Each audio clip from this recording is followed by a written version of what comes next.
Hey, what's up, y'all? So, like I mentioned to y'all before, I'm gonna go ahead and I'm gonna go back over this presentation that I once did, but I'm going to do it in different parts. So, in this first part, we're going to talk about what's really going on with Jamie Foxx. As some of y'all may know, I am obsessed with this Jamie Foxx mystery.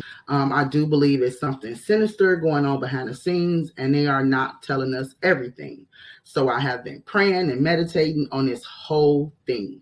So what I'm going to do is I'm going to just do a slideshow presentation where I kind of break down what I believe is going on with Jamie Foxx. So sit back, grab your popcorn, watch this. It's going to be good. It's going to be enlightened, and I'm pretty sure after this is over, you guys are going to have come to the same conclusion that I've come to. There is a secret that they're keeping from us, and we're about to go ahead and do some digging. Let's go. Okay, so we're exposing occult secrets, the truth behind the disappearance of Jamie Foxx, the death behind Jackie O, Donda West, and Kanye West. We will be speaking about Jackie O in a separate presentation, which will be part 2, and we'll also be touching on Kanye West and Donda West in a different part. Possibly this part, if it's not too long. If not, be looking out for part 2 and part 3 of this presentation.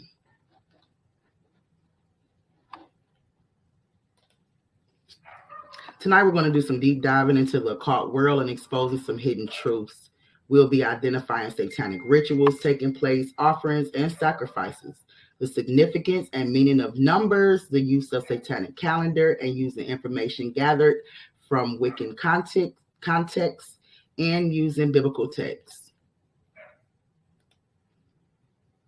Now, the world of numbers. The reason why I wanted to go over these numbers, you guys, because as you guys know, I always look at numbers surrounding the case. I don't really dive into the gematria. I know there's other channels who do, and you guys can go check them out if you guys want to see gematria. But I just look at significant numbers that I've been noticing that's around a lot of these cases. And the two main numbers that we're going to look into is 911 and 711. And if you guys are not familiar with the symbolic meaning of 911 and 711, I will be breaking it down for y'all tonight, okay?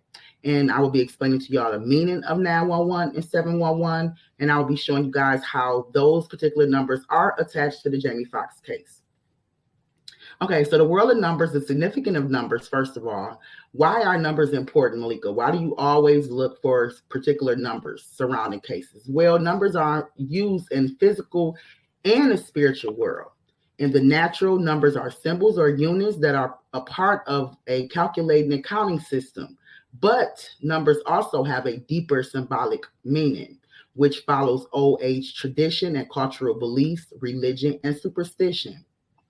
We live in a world of made up numbers, such as dates, times, measurements, phone numbers, addresses, birthdays, social security numbers, vital signs, currency, etc. The numbers are also associated with superstition, religion, just like throughout the Holy Bible. This a whole book called the Book of Numbers.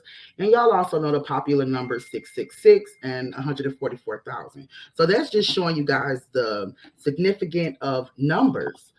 Jewish Kabbalah also uses number and gematria. The use of numbers is in science, mythology, witchcraft, as well as magic. So we're going to, like I said, kind of tap into the spiritual occult and meaning of 7-Eleven and 9/11, right? So I'm going to go ahead and take you guys to a screen where I'm just going to kind of break this down real simple. It's not going to be a lot. Okay, so the meaning of 7-Eleven in the Bible, 7-Eleven is very powerful, and it describes the end times. The Bible believes that the number 7 is a synonym for perfection. Now, we talked about that before in the last lab, that 7 means perfection, and the number 11 means new beginning. Okay, but right here it talks about the number 7 means, in the Bible, means perfection, and it is used to describe the divine realities. The number 7 in Hebrew also means satisfied. Okay, and the Bible, it helps us realize how truly blessed we are if this number unveils to us. In conclusion, as you see, there's something quite wonderful and magical within the energy of the number 711. Once we find ourselves questioning whether we need to do things a certain way, the energy of this number is helping us get through our deepest self and allowing our intuition to guide us. Now, I'll take you guys to another article that speaks about 711. Okay, number 711 is a clear message that we need to detach from fear, toxic environments, and negative people, that we need to learn how to have faith and believe in positive outcome. Okay, numerology 711. What does numerology 711 mean? The numerology is 711. The numerology in the number 711 is a blend of two powerful and very different vibrations. Okay, they call 7 a master number. They also call the number 11 a master number, because again, 7 is perfection and 11 means new beginnings. So they actually see these two numbers combined as a master number. They're a master number by themselves, but combined, they're very powerful two numbers combined. The number 1 is the energy of the planet Sun, and it symbolizes intuitive, new projects, opportunities, beginnings, ambitions, goals, strength, success, and making our dreams come alive. You guys hear that? So the number 711 is a very powerful combination of numbers in the occult world. All right. I'm also going to show you guys another meaning behind 711. I know if you guys are new to my channel, you guys probably don't know this, but if you're not new to my channel, as a matter of fact, you can go back through a lot of my old videos. You know, I've spoken about the number 711 and the number 911. And I actually spoke about how these numbers are used to conjure up spirits, and is used for the purpose of energy. So just like 9/11, you know, what happened at the World Trade Towers, it wasn't just the fact that this was pre-orchestrated, and it was an event that took place that was pre-orchestrated by our president. But it was also the use of the number 9/11. It had to happen on that day, 9/11, because for one, 9/11, like I said, is a powerful number. It conjures up spirits, energy, and also 9/11 is a term that the occult use when communicating with each other, and is basically saying that this is a corporate orchestrated event. Okay, so 9/11, just like what happened on 9/11 with the World Trade Towers, 9/11 is also 7/11. So 7/11 is pretty much the same thing as 9/11. And if you guys don't believe me, I'm going to play a quick video, and you're going to hear Trump talking about what happened on 9/11, but he's going to actually call it 7/11. Trump knew exactly what he was doing when he referred to 9/11 as 7/11. Okay. But before I do that, I'm going to read this caption real quick. Trump made a Freudian slip, or was it deliberate, during a speech when he remarked on 9/11, but instead called it 7/11. When you study the occult, you find that September is really the 7th month, meaning September is 7th. But the year used to start in Aries, March, the slip of Trump's show that he was working for occultists and is no more than another puppet. Okay, so just like I said, 7/11 is 9/11, you guys. And this is a way that the elite kind of communicate with each other. Whenever you see cases and you look at the cases and you see that 9/11 or either 7/11 is surrounded by these cases, it's all in these cases, then you'll realize, your eyes to be open to something different. Like, hey, they actually communicating with each other. So yeah, they are. They letting each other know that this is something that was orchestrated and planned out. Okay. So anyway, if you guys don't believe me, let you hear it from Trump himself.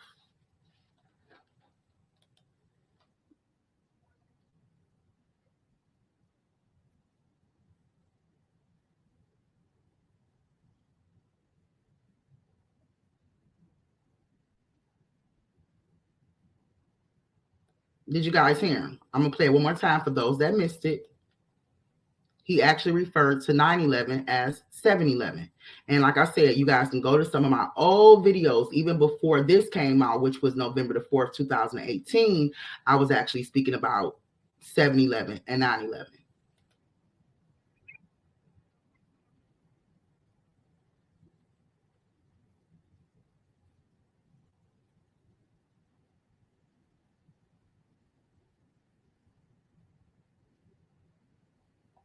Okay, so you guys heard it out his mouth. He actually confirmed the fact that 7/11 and 9/11 are equivalent to each other. Okay, so let's go back to the presentation. And you guys should know what 9/11 mean and how significant 9/11 is in the occult world. But if you don't, I'm going to go ahead and I'm going to pull up a quick article and we'll just read from that right there. Okay, so occult significance of 9/11. Okay, I'm just going to stroll down just a little because this is a lot. And if you guys want, you guys can go kind of do your own research on 9/11. But anyway, in numerology / gematria, it is customary to count a 2-digit sum as a reduced to a single digit, unless it is a double digit, which is special. So in this case, 81, and what you guys will see how I actually break down, and I say, if I look at some numbers and I say, okay, well, 8 plus 1 equals 9. And here go 111. So we got 9/11. So basically, this is what it's saying. This is the reason why I'm kind of breaking this down to you guys, so you guys will see. So you guys will see when I'm actually looking at cases, why or where did I get the 9/11 and a 7/11 from, and why it's significant. So this case 81 is counted, thus 8 plus 1, which reduces to 9, a single number. Furthermore, 1, 2, 3, 4, 5, 6, 7, 8, 9 plus 9, 8, 7, 6, 5, 4, 3, 2, 1 equals 1, 1, 1, 1, 1, 1, 1, 0. Just so happens to be 9 ones. Okay. As a single one is referred to as 1, while we could refer to 11 as ones or plural instead of saying 11. Okay. So when I say 9 ones, plural 1, we could really say that this is just another way of saying 9/11. Whenever we notice the numerology used behind the scenes in various special events and also in music and movies, it can be very useful to realize that certain groups deliberately put these types of numbers in front of us without explanation all the time. And if they did not think these numbers or symbols or things like owls, for example, were important, then they certainly wouldn't make certain that they were always present. Okay. So we're going to go ahead and continue on because we have a lot to discuss, but I want you guys to further look into 9/11 and 7/11, especially if you think that I'm just here making these things up and these numbers hold no relevancy in the occult world or in what they push in front of us. Now we're going to just kind of go into religion and occults and sacrifices. I'm not really going to speak too much on it like I did in the previous presentation, but I'm just going to kind of touch on a few things right here so you guys can know the occult world mindset when it comes to sacrifices and offerings. Okay, Masons and members of occult secret societies pride themselves on being the enlightened ones with ancient knowledge and information. Masons in particular are a secret frat which adopts the practices of all religions, including Christianity, and its occultist studies, practice, rituals, etc., and passes along these studies as if this is some sort of new age teachings and hidden knowledge, when the Bible clearly says there is nothing new under the sun. Therefore, all one must do is seek, and you shall find. And this is just a side note for those that know me. Y'all know my side notes is usually just, a little bit of wisdom sprinkled here and there. So it's just saying side note, believe it or not, there are some Masonic pastors of the Christian faith, such as T.D. Jakes, Creflo Dollar, Joel Osteen, and that's just to name a few. So I'm basically letting you know that there are Christian pastors or pastors out there, especially a lot of the ones that's on television, that you watch on television, who are Masons. Okay. So just keep that in mind, you guys. Human sacrifice has taken place since the days of Cain and Abel, and have occurred in virtually every part of the world at some point in time. and during every historical time period and religion, including within the origins of Christianity. Read Genesis 22 and Judges 11:29 through 40. In the ancient days, there were many forms of human sacrifice. A common form of human sacrifice is propitiatory human sacrifice. I might be pronouncing that wrong. If I am sorry. Which is the main form of human sacrifice that was practiced by, for instance, the Maya and the Aztecs. It is also the form of human sacrifice that appears in the Bible and in works of ancient Greek and Roman literature. A propitiatory human sacrifice is when a human being is ritually sacrificed to a specific deity in order to carry favor with that deity, either to appease the deity's wrath or to win the deity's support for a specific endeavor. Okay, so that is pretty much the meaning of, let me take this screen down so you guys can see it. That is pretty much the meaning of and the origins of occults and sacrifices. Okay, and I'm just going to go through this real quick. For those that doubt that, this began way back in the beginning of the days of Cain and Abel, offerings and sacrifices. What could we learn from the first offering and sacrifice of Cain and Abel? It's important, and it is equivalent to what we're going to be talking about when it comes to Jamie Foxx or any other celebrity. Okay, Abel offered unto God a lamb, but not just any lamb. He brought of the firstlings of his flock and of the fat. In other words, this was an offspring of his first flock, the fattest one. Cain offered unto God fruit of the ground, which is an earthly possession, and the Bible says nothing special about this fruit. Okay, once again, here's a side note. Here is wisdom. Cain's offering was a depiction of the fall of man, which is fruit, because we all know that the fall of man happened from Adam and Eve when Eve ate of the fruit and passed it along to her husband Adam, and he also ate of the fruit. So Cain's offering was a depiction of the fall of man. Abel's offering was a reflection of man's redemption, because Abel gave to God a lamb, and we know that Jesus Christ is the sacrificial lamb, and so he actually is man's redemption back to God. Okay, so that's my side note wisdom for that right there. God was not pleased with Cain's offering, but God said to Cain, there's a but. Even though he was not pleased with his offering, there is a but, you guys. Why are you so angry? If you do what is right, will you not be accepted?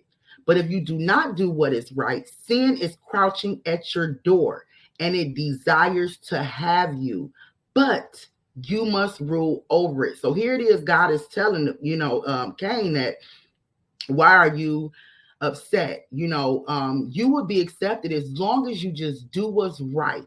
Okay. And just understand that sin is at your door. Sin is lurking and it's waiting, it's desiring to have you, but you must rule over it. You can't let sin rule over you. You must rule over it. But anyway, even though he took notice of what God said, even though God warned Cain, what did he do? He murdered his brother Abel and went back to work as if nothing happened.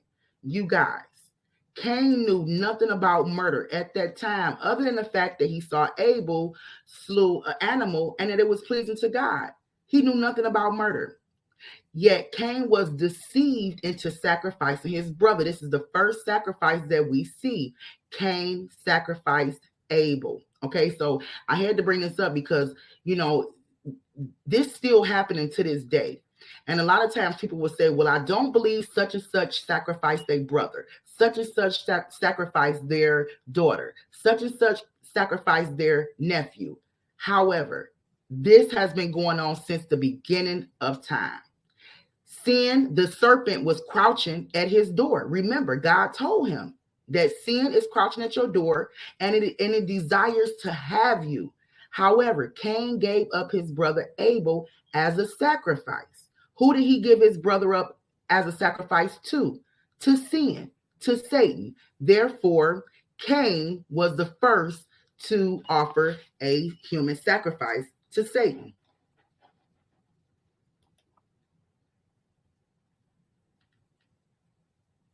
Just as with the story of Cain and Abel in ancient times, people believed that God would only show favor on you if you gave him something, offering and sacrifice. In religion, the relationship between humans and deities, therefore, was seen as a transitional relationship, a relationship of quid pro quo, something for something. Today, with religion and with the cults, many will pray to God or to their God and ask for things, and they expect God to move just because they offered up something, like a prayer time with God, something for something.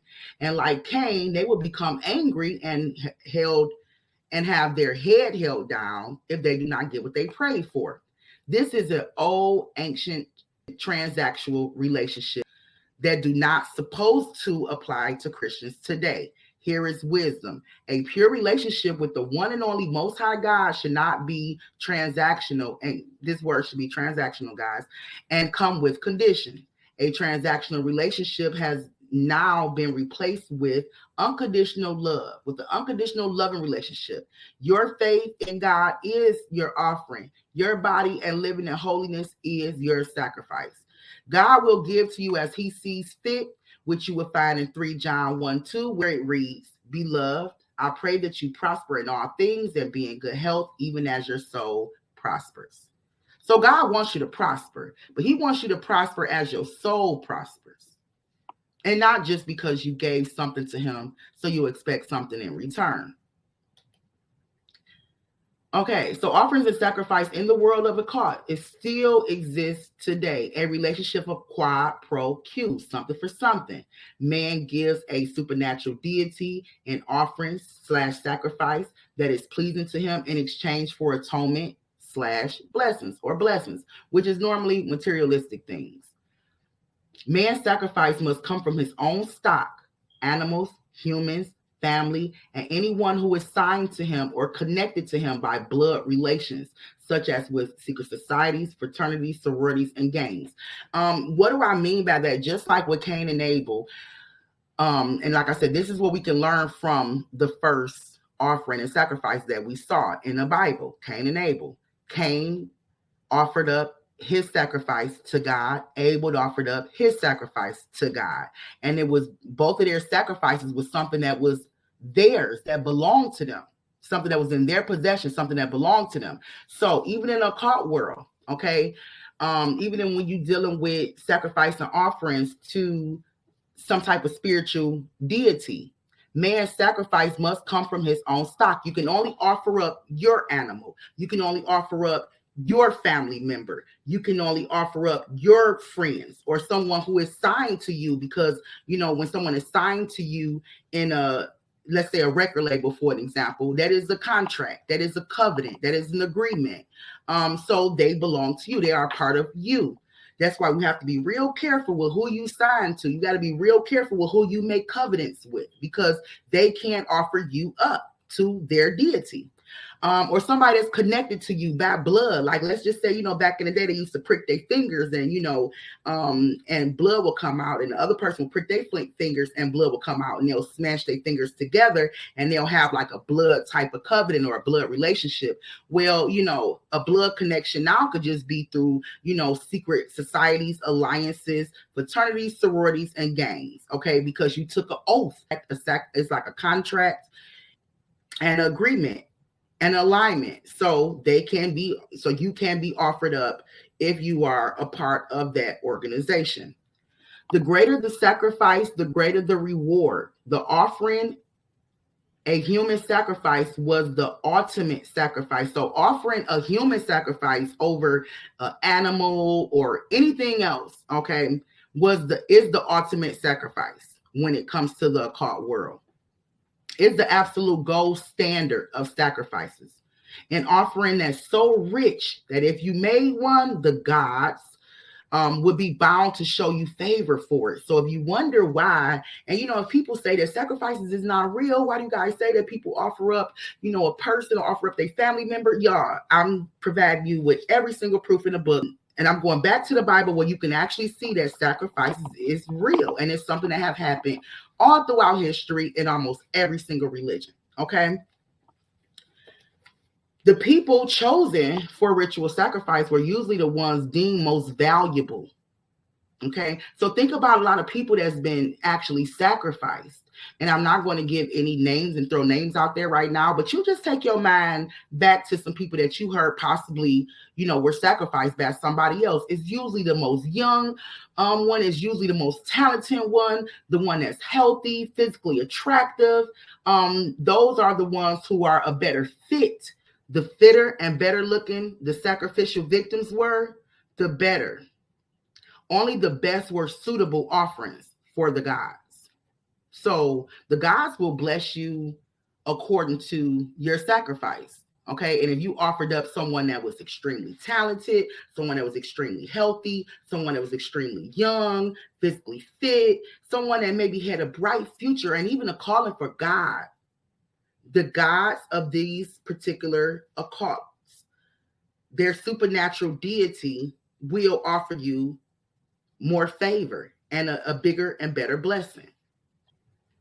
Okay, so what I'm going to do now is I'm going to pull up this satanic ritual calendar. Okay, and we're going to look at this satanic ritual calendar and we're going to expose some stuff in this satanic ritual calendar.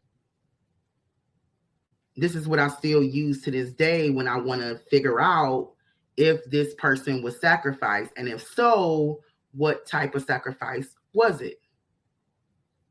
Okay, so if you can look at this calendar, you'll see it have the dates on one side and it have the celebrations, it have the type of sacrifices, the usage, and the age. Okay, and so you guys know I did this calendar way back when, and when I was actually doing Kanika Jenkins' case.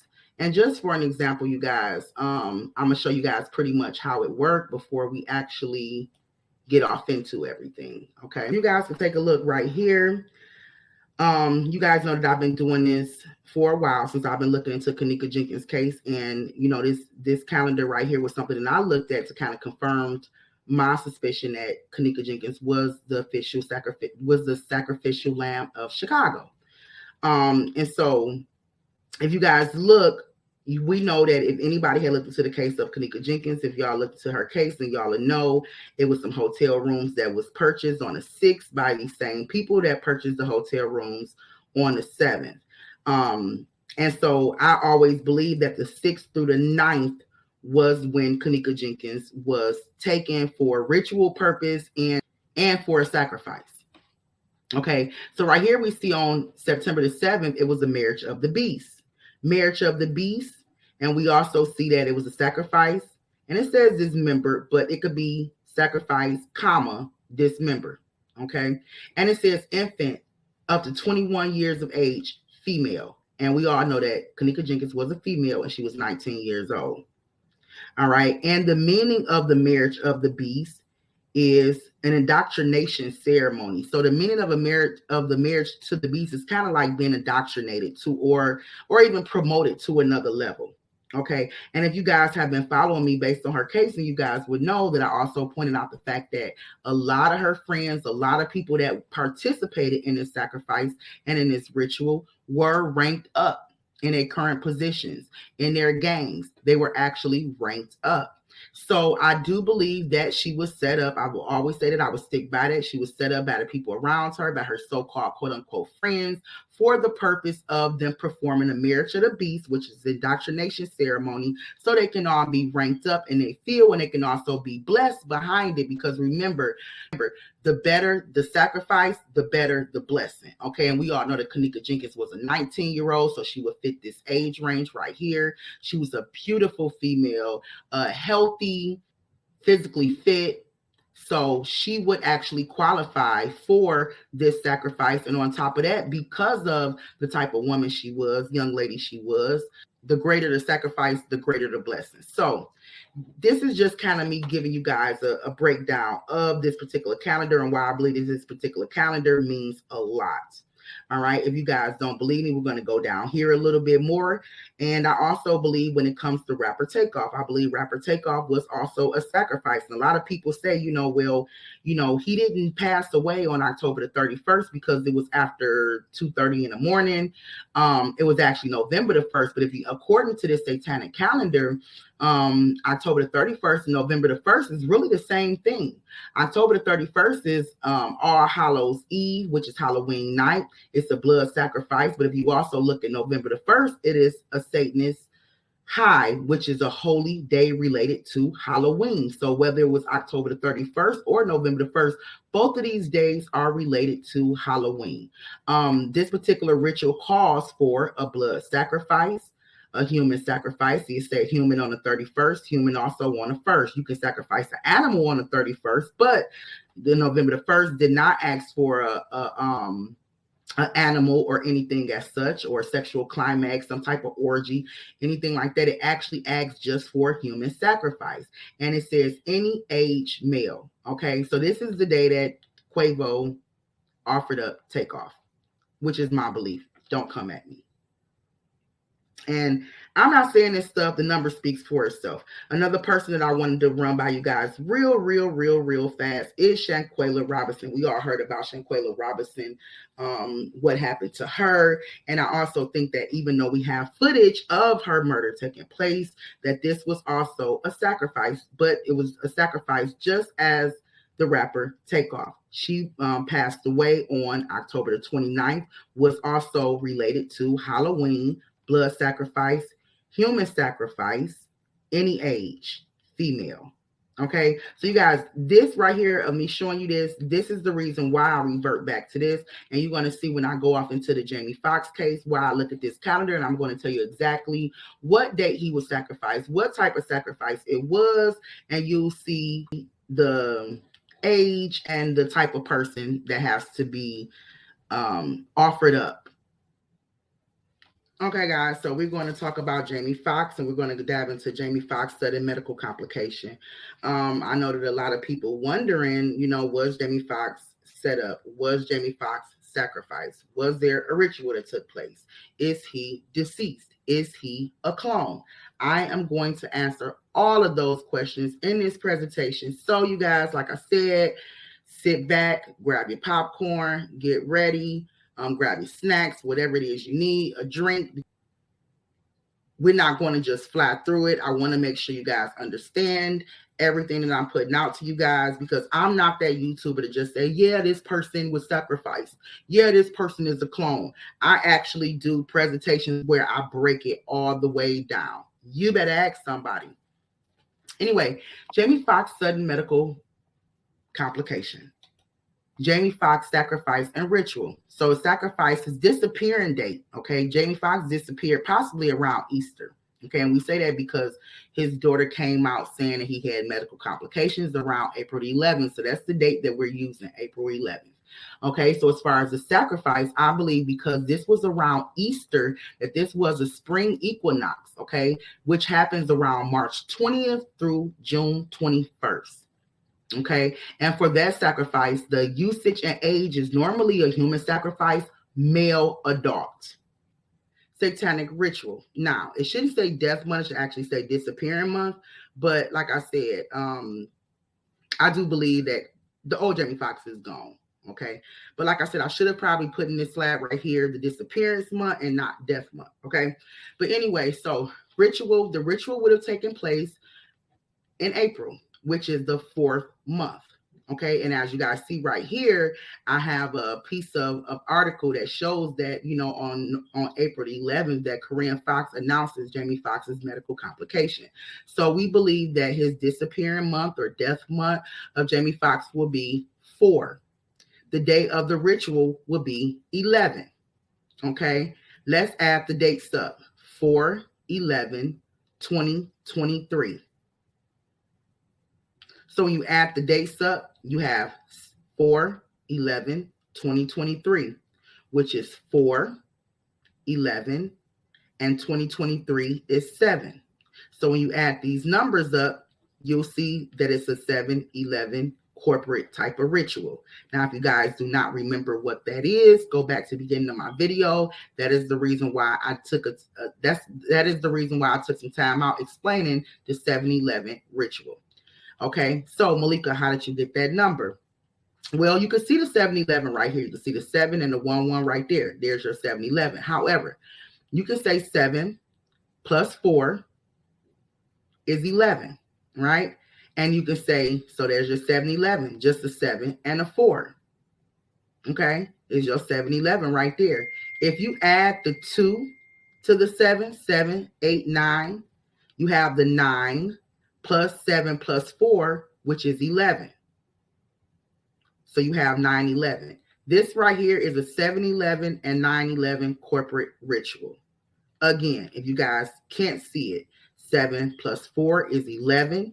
And if you say 7 plus 2 is 9, that's the 911. You can just look at the numbers and see the 711. Okay.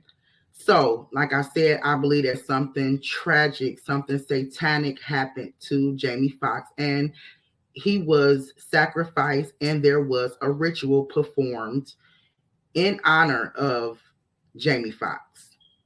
And they offered up Jamie Foxx to their particular deity, okay, for a 7-Eleven ritual. And this wasn't just one individual doing, okay? This was actually a corporate doing. This was an orchestrated event by a group of elites. Okay, so now we're going to go into the start of Jamie Foxx's success so we can kind of lead up to where we are today. So as you all know, there have been several rumors and theories surrounding the subtle medical complication and disappearance of Jamie Foxx. For the sake of time, we will not get into all of them. I'm simply going to elaborate on my findings and beliefs as to what I believe that's going on with Eric Bishop, aka Jamie Foxx. But before I do this, let's take a look back at the start of Jamie Foxx's career. In the early stages of Jamie Foxx's career, some may don't know this, but he rode the coattail of iconic, legendary Red Fox, which is how he got his name. We'll go off into that a little bit more later. And as you guys can see, I posted an article here at the bottom where it says, it was a tip of the hat to him that I chose that name, and the name stuck. And I have to be thankful to him for blazing the trail as a comedian and allowing to sort of ride his coattails, Foxx explained. So Jamie Foxx actually explained the fact that he chose Red Fox's last name, and he pretty much rode the coattail of Red Fox. Okay, well, let's take a look into the passing of Red Fox. Okay, so Red Fox was a comedian, singer, and TV star, just as Jamie Foxx. All right, Red Fox was the inspiration and motivation behind Eric Bishop, who would later on in his career change his name to Jamie Foxx. It was said that he chose the last name Foxx to pay homage to Harlem Nights star Red Fox. Red Fox passed away on 10/11/1991. So again, looking at Red Fox's numbers, 10, which is October, 11, 1991. You don't have to do any math, guys. You can just look at the numbers and you see 911. Okay, 101119991. Okay, 911, 911. You actually see a double 911. You see 911 and another 911. Okay, so remember, in Jamie Foxx's case of his passing away, we saw 7-Eleven and we also saw 9/11. So this tells me that Red Fox was possibly a sacrifice. So I asked the question, was Red Fox a sacrifice for Jamie Foxx's career? Okay, Foxx suffered a heart attack on set. Now, that kind of stands out to me because, as we all know, it was said that Jamie Foxx suffered a stroke while he was on set, or he had a medical complication while he was on set of his new movie. Same way Red Fox passed away. Okay, and you see the same numbers, the 9/11. Okay, and remember, 9/11 and 7/11 are the same numbers. Okay, so Red Fox passes away October 11th, 1991, which is 9/11, and he suffered from a heart attack on set. Just as they said, Jamie Foxx suffered a stroke while he was on set, or a medical complication while he was on set. Eric Bishop changes his name and rises to success. The Django Unchained star Jamie Foxx decided to go under a different name in 1990, according to Texas Monthly. Okay, so Jamie Foxx decided to change his name in 1990, and he rises to fame in 1991 under the name Foxx. I don't know how that can be received as homage. Somebody who actually going into the same industry as you, somebody doing the exact same thing as you, and you pretty much take their last name and they passed away, and the same year they passed away, you get famous. So I don't understand how that's something that people overlooked, or people think that was, a way of Jamie Foxx paying homage to Red Fox. But, Jamie Foxx rode Red Fox coattail all of that time. And in 1990, he changed his name. And the following year, when Red Fox passed away, he blows up. Okay. And then when he blows up, they immediately put him in a dress. And we know what Dave Chappelle stated about being put in a dress, how Hollywood loved to put you in a dress. So it's like immediately after he rose to fame, they went and put him in a dress. Maybe that matters to some, maybe it don't. But it just shows me that he actually took an oath and he was willing to do any and everything to rise to fame. Okay, so anyway, let's go back to Jamie Foxx medical complication rumors. And it's the reason why we're looking into these. One of the main rumors that everybody was saying is that Jamie Foxx suffered a brain bleed. We heard this like in the very beginning. Foxx is reportedly suffering from a brain bleed for which he had to undergo treatment, media takeout reported. Okay. And then we also have Jamie Foxx suffered a stroke while on set of his movie, which was something that we heard from Mike Tyson, which is a friend of Jamie Foxx. Mike Tyson claimed Jamie Foxx suffered a stroke. He's not feeling well. Okay. Another rumor that we heard was Jamie Foxx is allegedly paralyzed and blind due to a shot. And I just put quote unquote shot, but you guys know what shot that is. Information about Jamie Foxx's medical condition has been scarce, but some are now alleging that the actor has been left paralyzed and blind due to a COVID vaccine. The fourth, the last but not least, rumor that we heard going around was Jamie Foxx was set up and deleted by a well-known artist. Mostly YouTube and TikTok content. No credible news source was speaking of number 4. Okay, so when y'all saw this article right here, this is actually just stuff that was, theories that was spreaded on social media, from YouTube, TikTok, Twitter, nothing that came from a credible news source. Jamie Foxx talked about Puffy Combs and his all men secret parties, rumors, and leaked videos. Twitter fans have a crazy theory. So again, number 4, no credible news source was talking about number 4, was pushing number 4.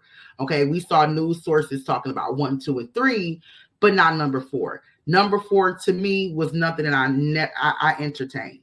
I never believed number 4. I never believed that this was something that P. Diddy did.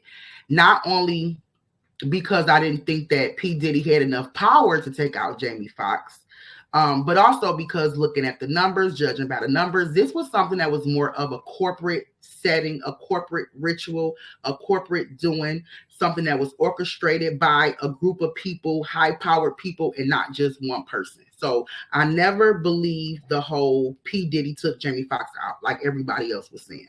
Never believed it, still don't to this day. Okay, so the narrative of what happens to Jamie Foxx. So what I'm going to kind of do is kind of break down what I believe that took place and what actually happened with Jamie Foxx as far as this medical complication.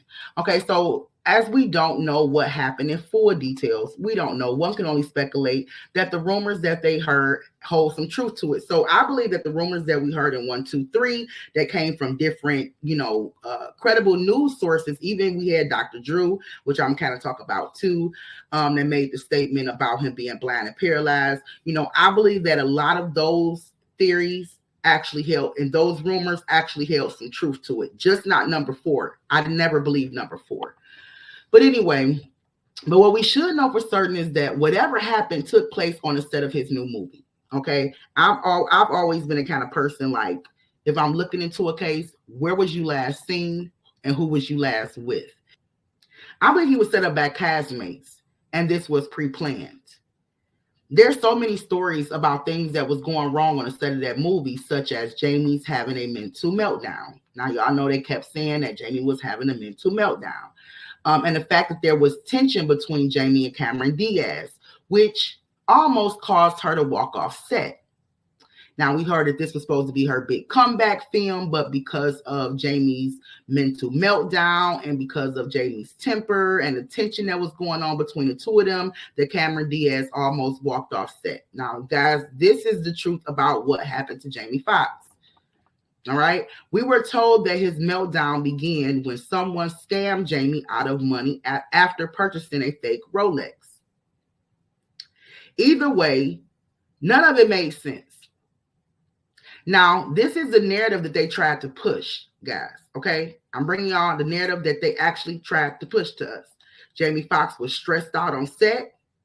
He had a mental meltdown.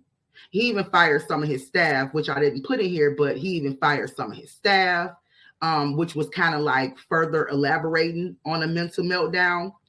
Following his meltdown, he had to be rushed to the hospital due to medical complications.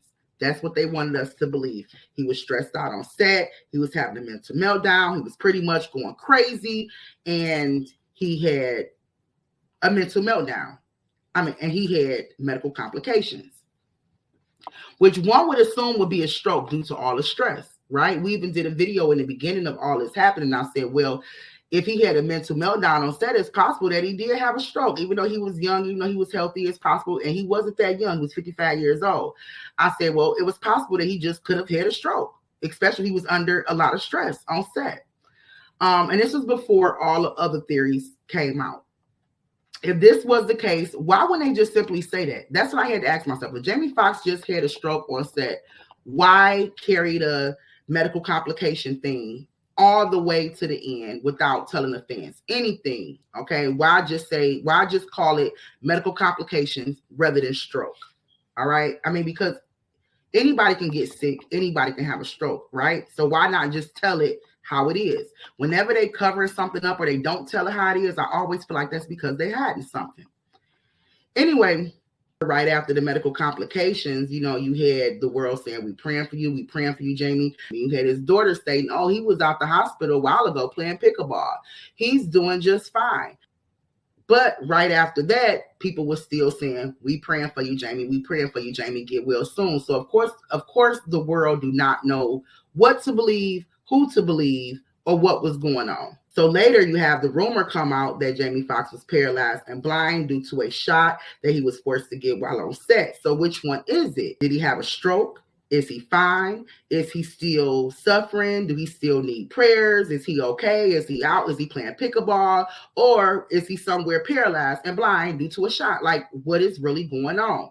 And of course, everybody was saying that he was knocked off by a well-known celebrity who exposed his Hollywood secret parties. But like I said, I never bought into that theory because that was just some YouTube, TikTok, and Twitter mess. So no credible news source was actually reporting that, even as a theory or a rumor.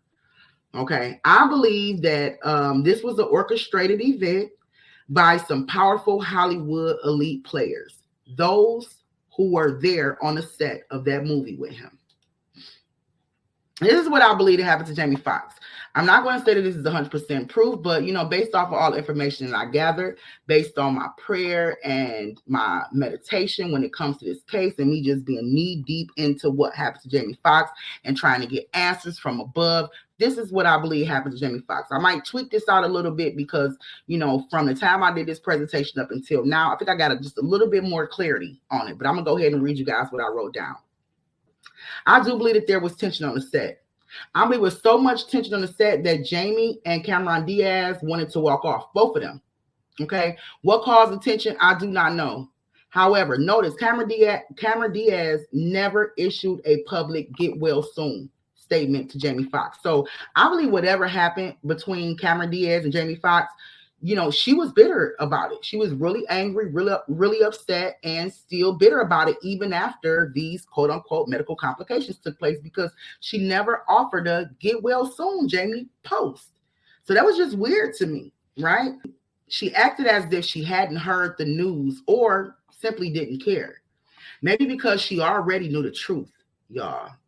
I believe they painted Jamie out to be a monster, someone with mental health issues, to have him admitted to a mental facility due to his meltdowns. I do believe they forced a shot. Okay. But I believe that they might have told him it was a COVID vaccine shot and he had to take this shot in order to do the movie.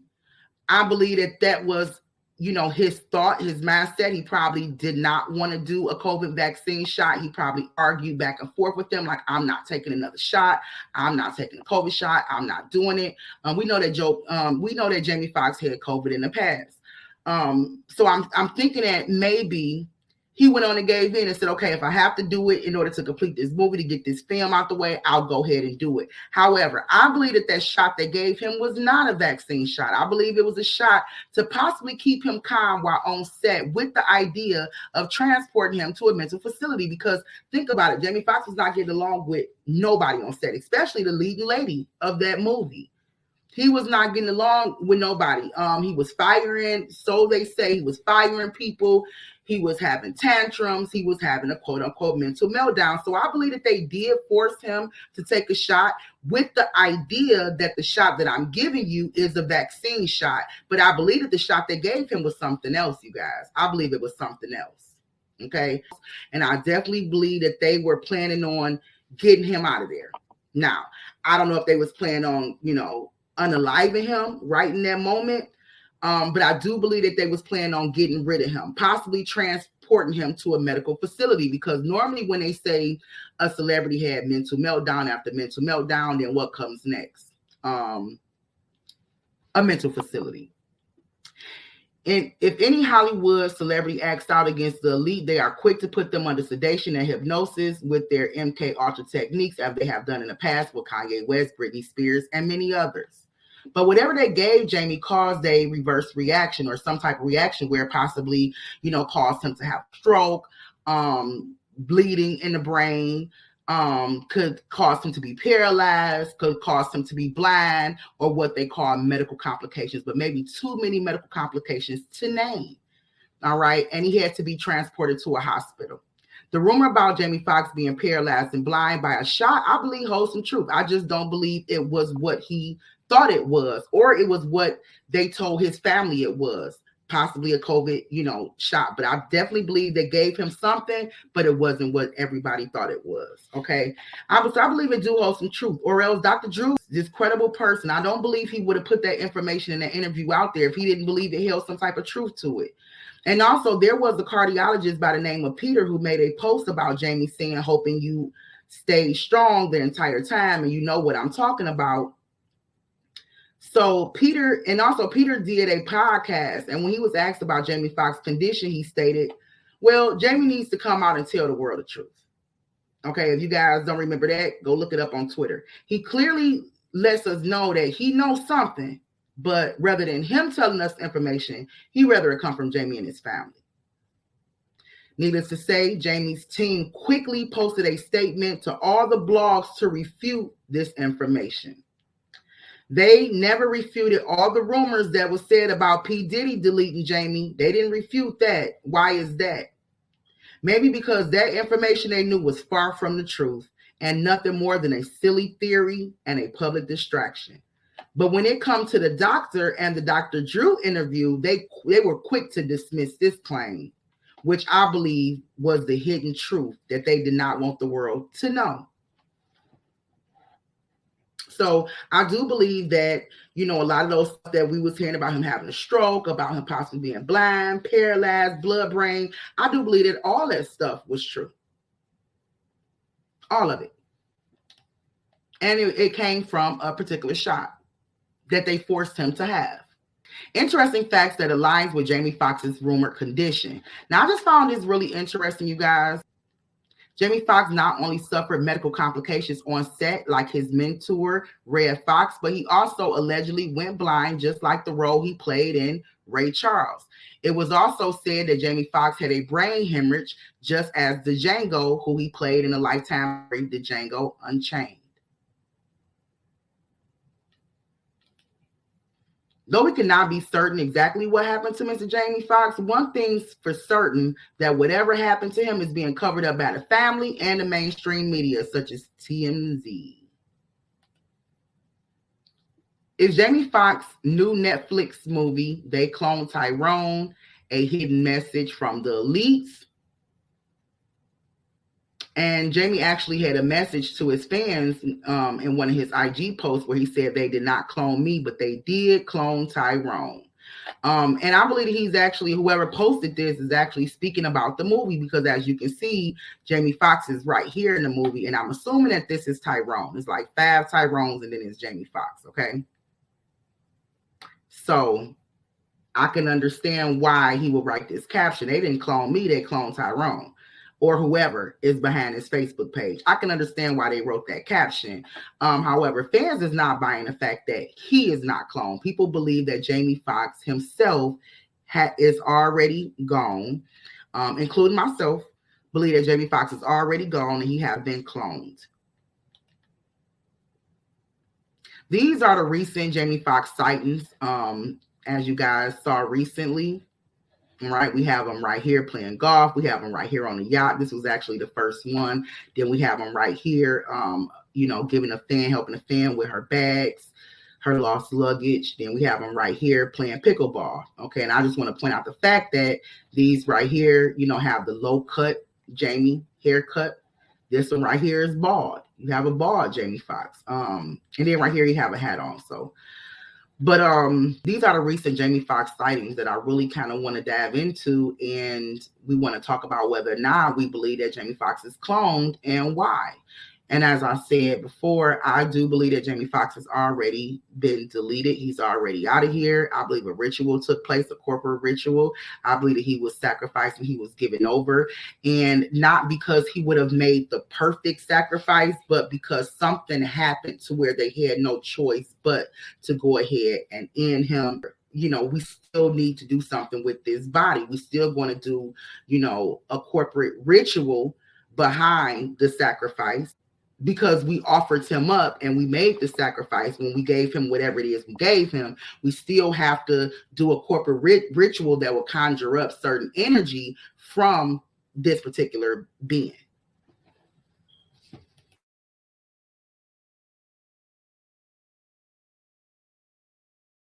Hey guys, stop what you're doing right now and run to Amazon and purchase my book.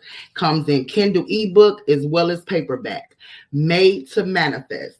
Made to Manifest by Malika Lior. Guys, this book is an amazing book with a lot of spiritual wisdom and tools in here to help you with your faith walk through life. Made to Manifest is about manifesting a life you desire based on godly principles and universal laws.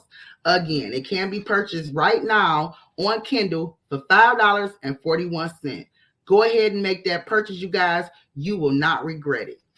Okay, cloning plus dark magic witchcraft versus reproductive cloning. This is not the same, people. So for those that saying, well, Jamie Foxx cannot possibly be cloned because, a clone has to start from birth and it has to grow up and has to go to its full development. Well, that is called reproductive cloning. Reproductive cloning and cloning plus dark magic and witchcraft is not the same. Okay. So we don't believe that Jamie Foxx was actually cloned in a reproductive cloning stages, but using witchcraft and dark magic. So I'm going to explain to you guys the difference. Let's go.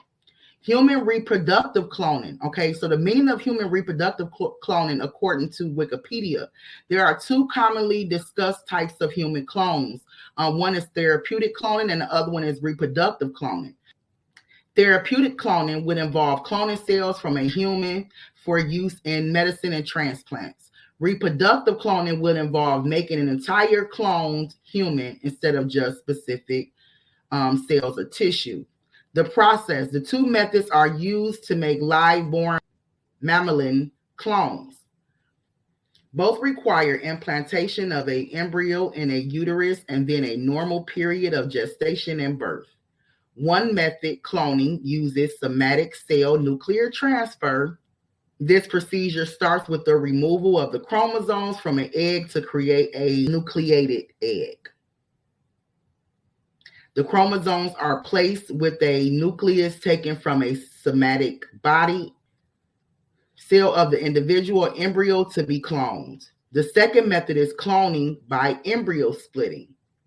This procedure begins with in vitro fertilization, which is IVF, the union outside the woman's body of a sperm and an egg to generate the zygote.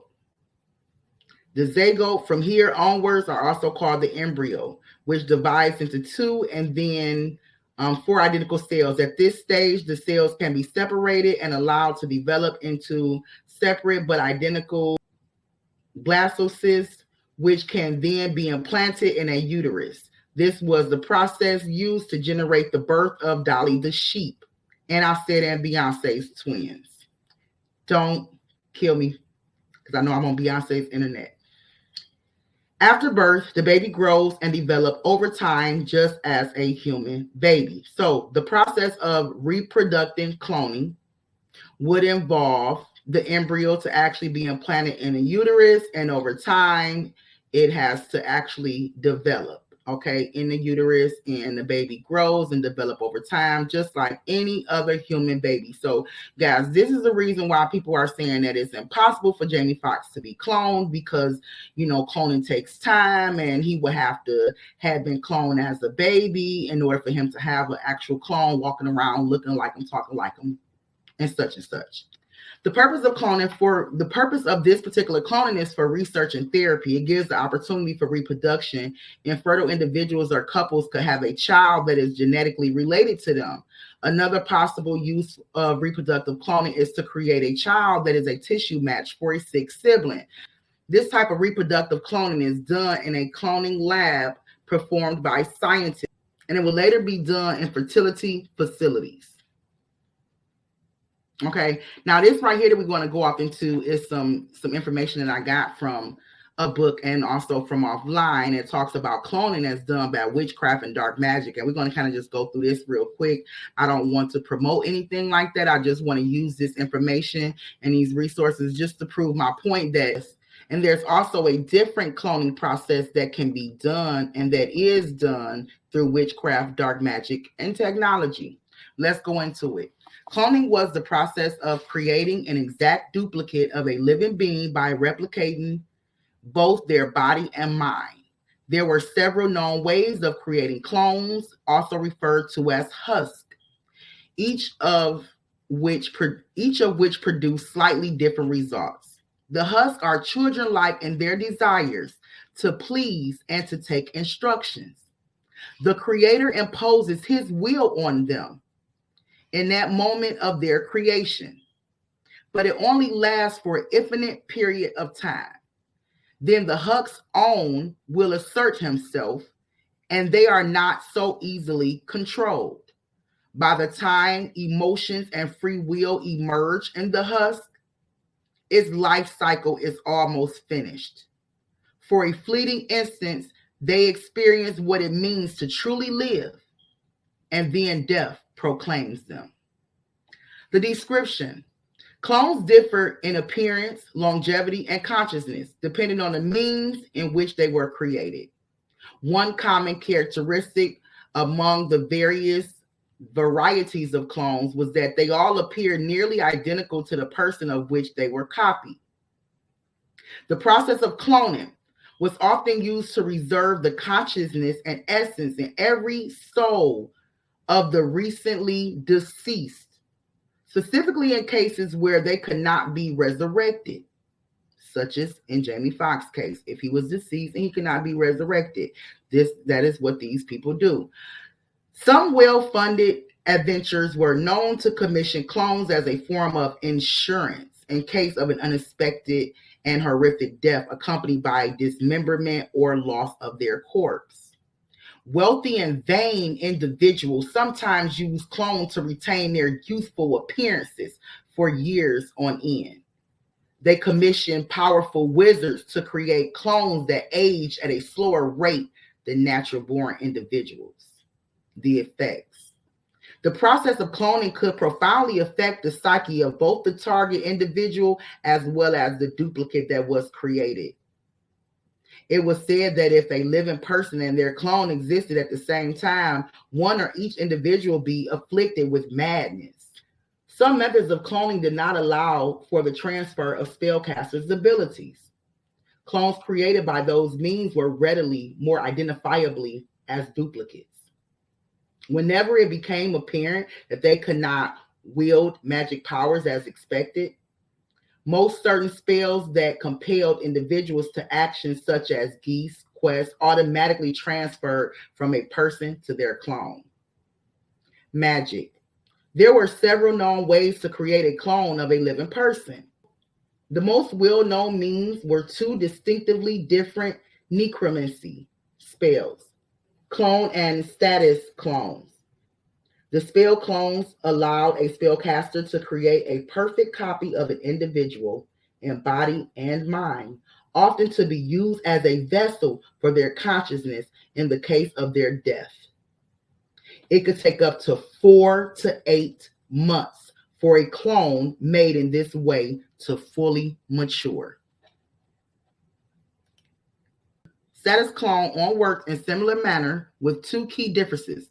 The created clone remains preserved in a state of non-decay so long as its progenitor remained alive and the clone remained unaware of its origin nor the existence of whom it duplicated. There are existed and means to create clones using the ancient form of blood magic developed by the created races. This process involved the blood of an individual combined with the necromancy magic fed into a gruesome machine that spawned the clone. These clones did not exhibit the full range of personalities as others, possessed no free will for much of their existence, and primarily sought only to serve their creator. The lifespan of these husk clones only lasts months, though it was believed that it could extend to years or even decades. The Shavador Archmage Telmont Tafto, maybe I'm pronouncing it wrong, I'm sorry, was said to have developed a multi-clone spell that could grow numerous clones from a single appendage and even an object taken from an individual. In the Empire of Natharel, an arcanist Halaver developed a machine called the Universal Plantograph that duplicated any item within it, including organic material. This machine facilitated a more perfect means of cloning, copying an individual and their personality with exact accuracy.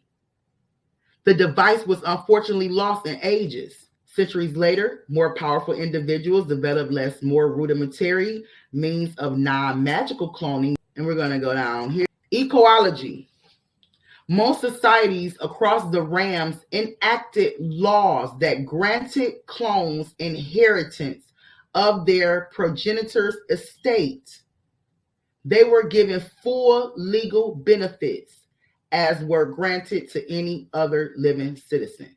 Now, you guys, if this stuff sounds foreign to you, it's okay, because a lot of this stuff sounded foreign to me. It's only certain words and certain things that I can pick out from what I'm reading. But from what I'm reading, I can tell that they're actually cloning humans by technology, witchcraft, and dark magic. And they're granting these clones full legal benefits of this person's estate, as it will be granted to any other living citizen. So they basically taking over this person's estate. Why is Jamie Foxx family in on this, and why is his condition kept private? Okay, the Jamie Foxx empire is reportedly worth $200 million. This is why his family is in on everything that's going on, you guys, and not telling you guys, not telling the world that Jamie Foxx is no longer with us, that it's a clone that's actually walking around that you guys are seeing, that you guys are spotting. The reason why they are not telling us this, you guys, is because the Jamie Foxx empire is reportedly worth $200 million. If the old Jamie is gone and deleted with a replacement, the empire can continue to render its wealth. And anyone attached to the Jamie Foxx empire, including pending deals and payments made out to Jamie, which includes family, which is his daughter. We all know that his daughter have a lot of business deals and partnership with her dad. So as long as this, clone is acting in replacement of Jamie Foxx, his wealth can continue. His legacy can continue. His empire can continue to grow. The name and legacy of Jamie Foxx lives on through this clone. In conclusion, the Jamie Foxx clone theory. If Jamie Foxx's body is deleted and not of use, such as blind, paralyzed, blood hemorrhage, then a clone must be used as a replacement in the place of the original being for the purpose of continuing the financial growth of the empire. This clone would be similar to Jamie in appearance, yet there would be some notable differences, such as in his eyes, his hairline, or even in his speech pattern. This clone or clones will be managed and controlled by an assigned handler, possibly a close relative, like his daughter. If this is a reproductive clone, like you guys, been saying, and some of you guys don't believe it, and some of you guys just simply don't know the difference. But if this is a reproductive clone, then this reproductive process would have had to take place before the start of his career in order for it to be the same age as him. If the reproductive clone was generated at the start of his career, which Jamie was around 23 years of age when he actually started his career as a comedian, the clone would now be in his 30s because Jamie is now 55 years old.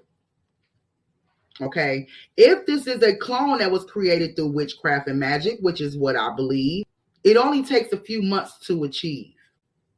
This clone will appear to grow as a full adult, closer to Jamie's age, within 4 to 6 months. And as we see, Jamie was kind of MIA for a good, 3.5 months, for almost going into 4 months. So I'm pretty sure if they created this clone through witchcraft, magic, and technology, they would have put a rush on it, because the world was asking, where's Jamie Foxx? Why isn't he speaking up? Why is he going live? What is going on? So I'm pretty sure they put a rush on it. So it sounds more like to me that this is the actual cloning stage that they went through to create what we see today, and not the reproductive human cloning. This clone would appear as a full-grown adult closer to Jamie's age. The original Jamie Foxx is discarded, and several clones will have to be generated due to an unexpectancy lifespan. There may be more than one Jamie Foxx roaming around, even at one time. Short hair, bald head, 5'8", 6 feet tall, which could explain all the recent sightings. Who knows? But needless to say, there will be one or maybe two physical traits and functions that'll be a dead giveaway, such as what I mentioned above.